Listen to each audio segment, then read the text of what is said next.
Ready?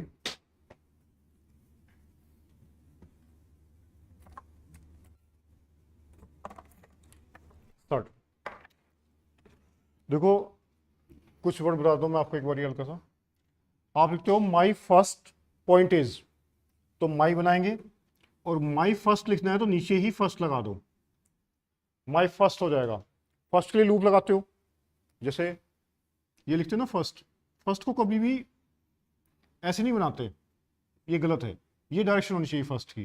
जैसे आपने first class लिखना है, फर्स्ट एड लिखना है, फर्स्ट थिंग लिखना है, तो फर्स्ट का जो डायरेक्शन होता है ये वाला बनता है, इलिप्स टाइप से, थोड़ा सा टिल्ट होते हुए। आप लिखना है माई फर्स्ट पॉइंट इज, तो माई फर्स्ट बनेगा, माई लाइन से ऊपर बना, ये फर्स्ट, फिर पॉइंट और इज का सर्कल लगा दिया, पॉइंट की तरफ में सर्कल को बंद कर दो, क्या बन जाएगा? My first point is. My second point is, my second point is. My third point is, my third point is. My fourth point is, my fourth point is. My only point is, only के लिए आपको बताया कि N में L लगा देते हैं, my only point is. ये एन में एल काफी ज्यादा यूज किया जाता है ओनली के पर्पज से, बहुत सारी फ्रेजोग्राफी में। अब इसका यूज आपको आगे डिस्क्राइब कर दूंगा एक बारी पूरी, ओनली को लेकर काफी अच्छा यूज है इसका। माई ओनली पॉइंट इज, इसको ओनली को थोड़ा ऊपर तक लेके जाना ताकि एन एल लगे।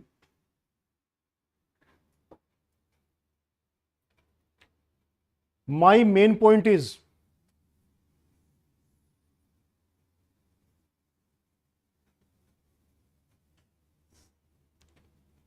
माई पॉइंट इज दिस,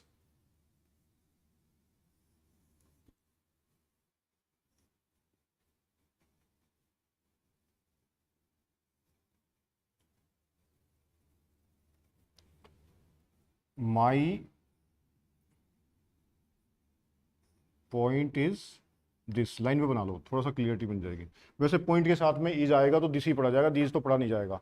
अगर ये लाइन को कट भी कर देता तो भी कोई दिक्कत नहीं आएगी। My point is this, my point is that,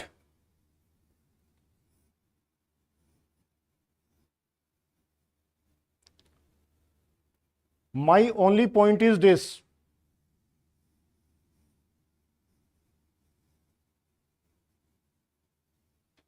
my on, इसको थोड़ा सा ओनली को प्रॉपरली लेके चलते हैं।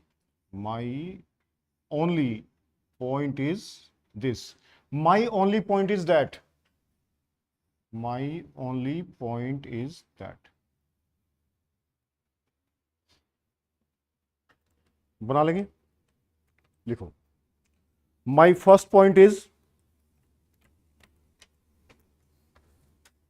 माई सेकेंड पॉइंट इज,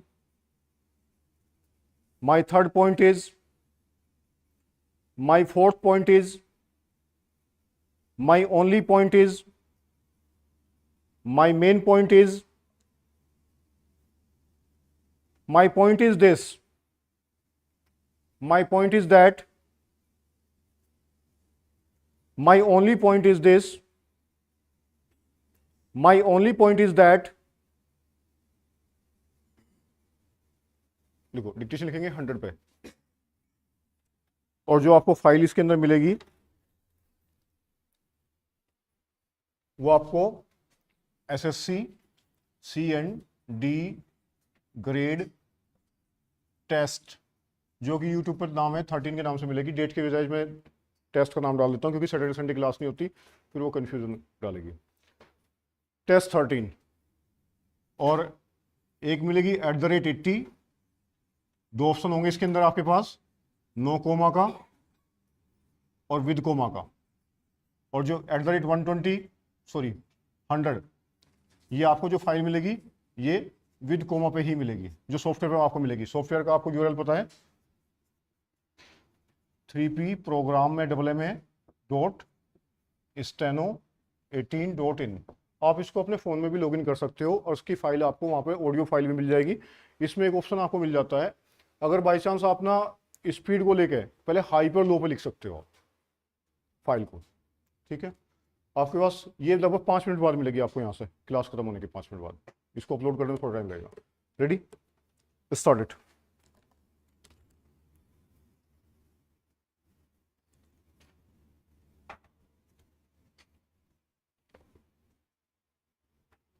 पहले हाई पे लिखेंगे 100 के आसपास।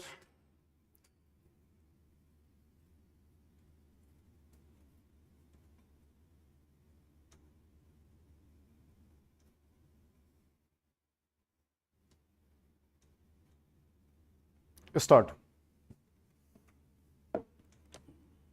Sir, it is my proud privilege to initiate this important debate on the 11th plan in this August House. Although I have been in charge of the Ministry of Planning only for a few days, I have had the opportunity, along with my colleagues in the Cabinet, of considering the plan in its various aspects, and I shall try to present before you the salient features of the plan in the perspective of government's general overall economic objectives. Let me say at the outset that the 11th plan, covering the years 2007-8 to 2012-13, has been formulated in the light of the development experience of the past 3 decades and the perspective we need to keep for the next 10 to 15 years. The country's performance in the past has yielded very valuable lessons, and we must adapt our strategy of development in the light of this experience. The initial conditions from which the plan had to commence were far from favorable. 1999-2000 was a drought year during which agricultural production slumped. There was a sharp rise in prices which continued during 2002, and many weaknesses appeared in the basic infrastructure of coal, transport and power, which in turn had adverse consequences for industrial growth. Internationally, we faced a sharp rise in prices of petroleum and other imports, while recessionary conditions in the industrialized world held out a threat for our exports. In a situation such as this, it was not easy for the government and the Planning Commission to chart the course of the country for the next 5, 10 or 15 years, which would be bold or definitive. At the same time, the problems facing the country are so acute that solutions brook no delay. Removal of poverty and unemployment and attainment of self-reliance have been the basic goals of plan development, and they remain so for the 11th plan as well. In order to move forward towards these objectives, it is essential, although not sufficient, to achieve a high rate of growth of national income. The plan thus aims at a growth rate of 5.2% per annum.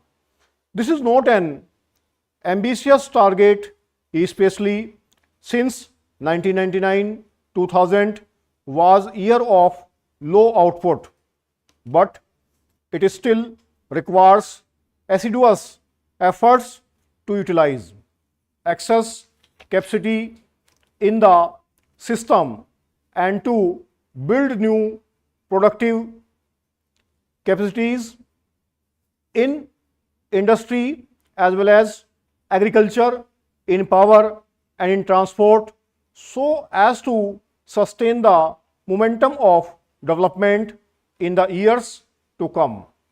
Beyond the present plan period, we think this effort can be made indeed in the first 18 months since this government came to power. Such an effort has been made. As a result, the growth rate last year was 7% and is likely to be 4.5% this year. Thus, the average for the plan may come to 6% in order to achieve the target growth rate of 5.2%. Both agriculture and industry will have to perform better than in the past. In terms of gross value added, the plan envisages an average growth rate of about 4% for agriculture and about 7% for mining and manufacturing. The realization of these targets will require a substantial step up in investment as well as a considerable improvement in capacities which have already been created, particularly in such critical sectors as irrigation, power, coal, petroleum, fertilizers, cement and railways. The 11th plan lays balanced emphasis on both these aspects. The country is currently self-sufficient in food grains. However, there are still gaps in such important areas as pulses and vegetable oil seeds. Agriculture being still the foundation of our economy, the 11th plan contains a number of programs designed to further strengthen the modernizing impulses in agriculture, covering both food and cash crops.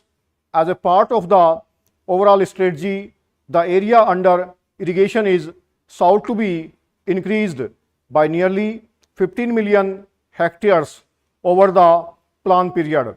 The consumption of chemical fertilizers is expected to go up from 5 million tons of nutrients in 1999-2000 to 9 million tons in 2004-05. The institutional credit for agriculture and rural development will be more than doubled over the plan period.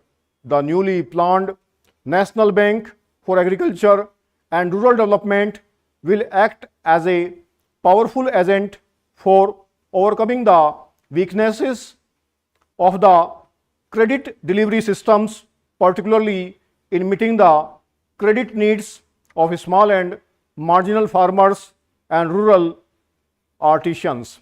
Apart from crop husbandry, considerable stress has been laid on the development of subsidiary occupations like animal husbandry, horticulture, fisheries, social and farm forestry. The dairy development program alone is expected to benefit about 15 million families. It is the declared policy of the government to provide remunerative prices for farm produce and to strengthen the infrastructure for marketing so that farmers have an adequate incentive to produce more. I would like to ask the government why the government has not put the provisions of the Plantation Labour Act into operation. Only certain portions of this Plantation Labour Act are now put into operation. What is the objection on the part of the government to put this entire Plantation Labour Act, all its provisions into operation? If this had been done, certainly some benefits would have been derived by the workers which the government is withholding at present. Particularly, these tea garden owners take advantage of this. They not only exploit the laborers to the maximum extent, but also put so many other difficulties in the life of the workers, wage cut, etc. When I say they cut the wages of workers, they effect the cut in wages not by direct cut in wages, but they increase the workload, taking advantage of the position in which the workers are not placed. For example, a certain amount as basic pay is given to the workers, but a far higher amount of work is got from them than what they used to do before. Now they have become bound to do more work. The workers pluck more tea today than they used to do before. ये 1040 के around word है और fluctuation इसमें लगभग ना के बराबर है. स्पीड 100 की है और ये आपको इस नाम से मिलेगा SSC C D grade test 13 @ 100 with comma. लेकिन ये आपको इस डिक्टेशन के बाद में अपलोडिंग में मिलेगा 5 मिनट बाद. एक और लिखो 80 पे.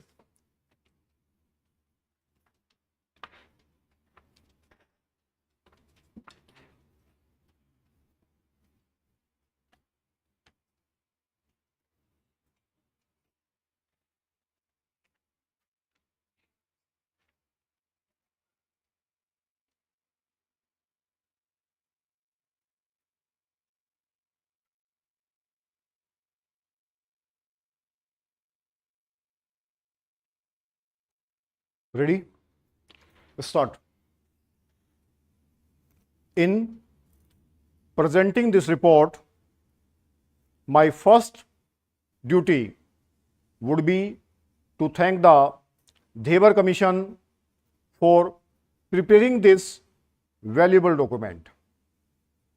The Commission have gone deep into the various aspects of this problem and have produced an important and valuable document. The Commission had to tour a lot and they had to put in very hard work. I should like to convey my thanks and congratulations to the chairman of the Commission, Sri Devar, and also to his other colleagues for this useful contribution. As the House is aware, the problem of the scheduled tribes has been constantly engaging the attention of the government since the Constitution was framed and adopted. Still, the government were not satisfied with the actual progress made.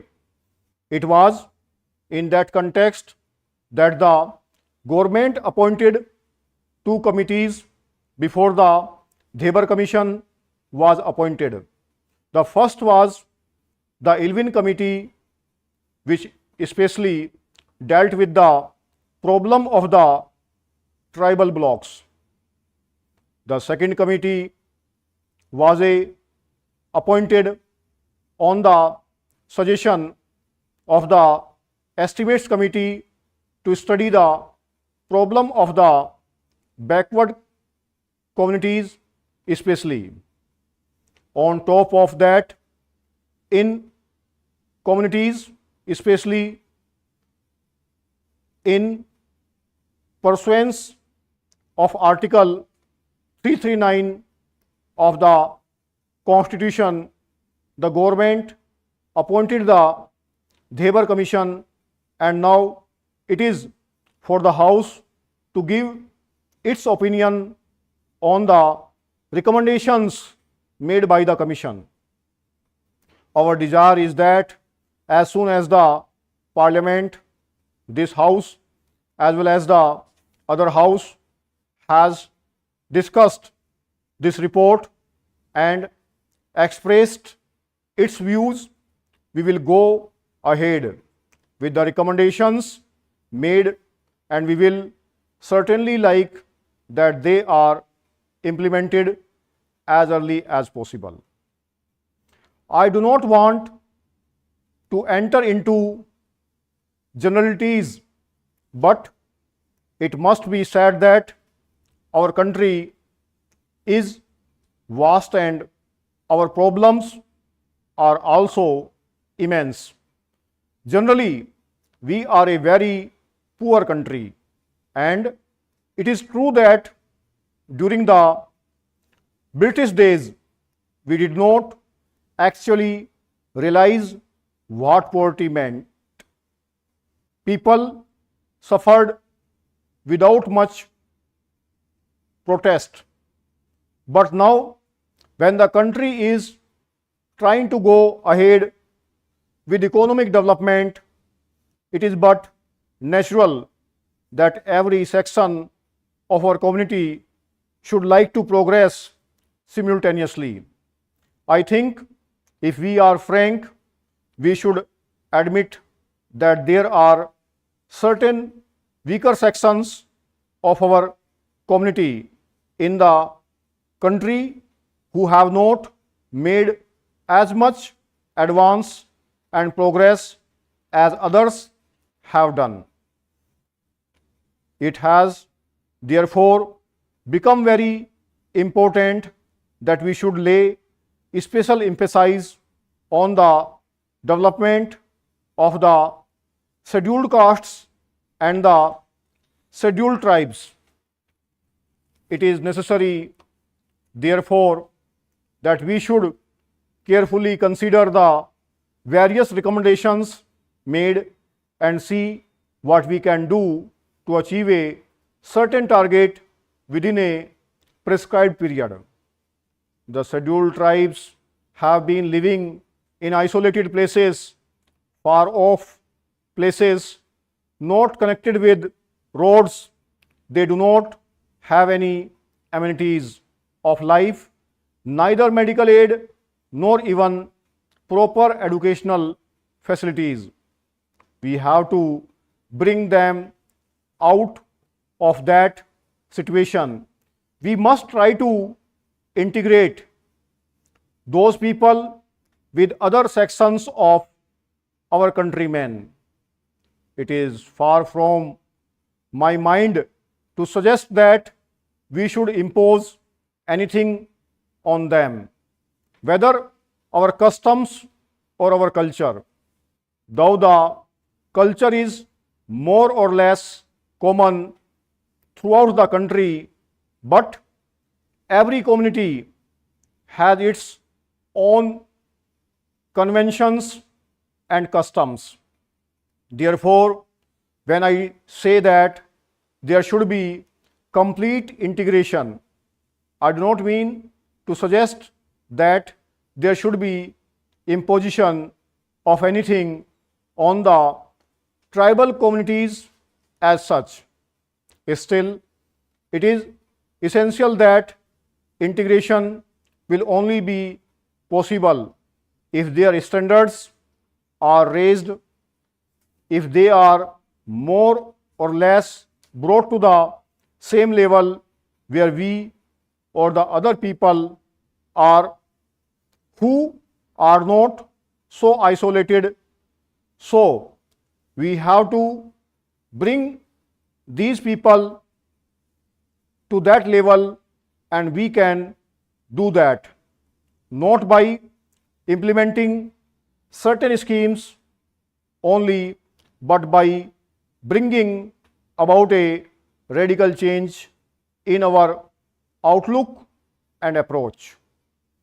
There may be different communities and different religions in our country, but India and its own unique tradition in the past which we have to carry on and maintain even now.